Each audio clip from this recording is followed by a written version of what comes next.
some families still trying to get in some summer trips before the school year begins. And when it comes to traveling, one of the things your kids might be concerned with is flying. There are some fears associated with flying, it's no doubt. So how can we help the kids out? Well, let's bring in Children's National Psychologist, Dr. Laura Gray. Good morning. Good morning. Thanks for having me. Absolutely. So what are some of the things that you find, especially with the youngsters, that makes air travel so scary? Well, air travel can be scary because anything outside of the norm for young kids can be scary. Both exciting and scary go hand in hand. And for some kids that have a lot of fears, being around a lot of people, takeoff, landing, and just worrying about being in an airplane where they can't see the ground can be scary. So before we get to what we can do in the plane, let's talk about what we can do before we even get to the airport or when we're at the airport, because there are some things that everybody has to go through at the airport that also might be an unknown to a young child. So what are some tips that we can have to make that whole experience a little smoother? Yeah, so before you're even going to the airport, days before, parents can start talking about what to expect. Here's the steps. We're going to pack our bags. Here's how we'll get to the airport. Checking in our bags. Kids may worry about their things coming back to them. So letting kids know what check-in and security process will be like.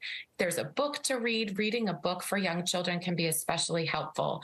Security process is important to talk through, so they're expecting what they will need to do and also what their parents will do. Their things will go on an x-ray, but they will get that special lovey and that toy back. And also expecting the waiting time, because kids can get very anxious and excited and then tired. And so that waiting time before they even get on the plane is important to anticipate. Right. So for the parent, assuming the parent has flown before and understands the process themselves, the best communication that we can have to explain every step of the journey. Now, when you get up in that plane, that's a whole different experience, because now we've got our ears popping, we've got a lot of other people around.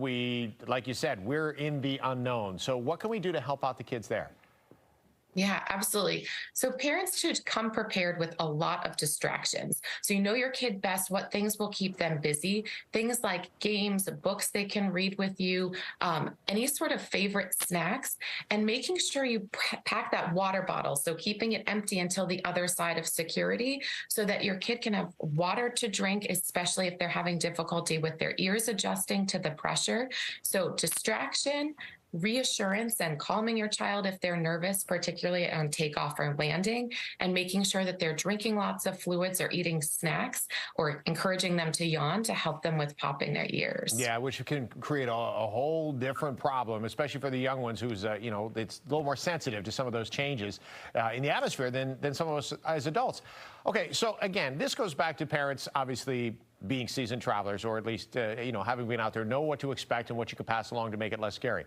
What if the parents have a fear? Because we know so many adults out there don't like to fly either, right? And anytime you get on a plane, and I was just on one yesterday, you have people who are always hesitant themselves. So if you are already anxious as an adult, how do you keep the kids calm? That is such a great question and really important, because many of our anxious children who are flying may also have anxious flying parents. And so it's important for parents to know that you set the tone for your child. And so your child's going to respond very much the same way you do. So for parents to be taking that extra moment to take care of themselves, using their breathing, their relaxation, whatever calming strategies they need to take that breath and help yourself feel calm first, and knowing whenever you present calm, it's going to help your child is looking at you. They're going to model what you're doing. It's going to help them remain calm in the situation as well. I like that. You got to be the example for the kids to keep everybody calm on the flight. Thank you very much, Dr. Laura Gray, joining us this morning for Children's National. Really appreciate the tips, and hopefully safe travel for all this summer. Absolutely. Thanks for having me. All right. Thanks very much. It's now 8.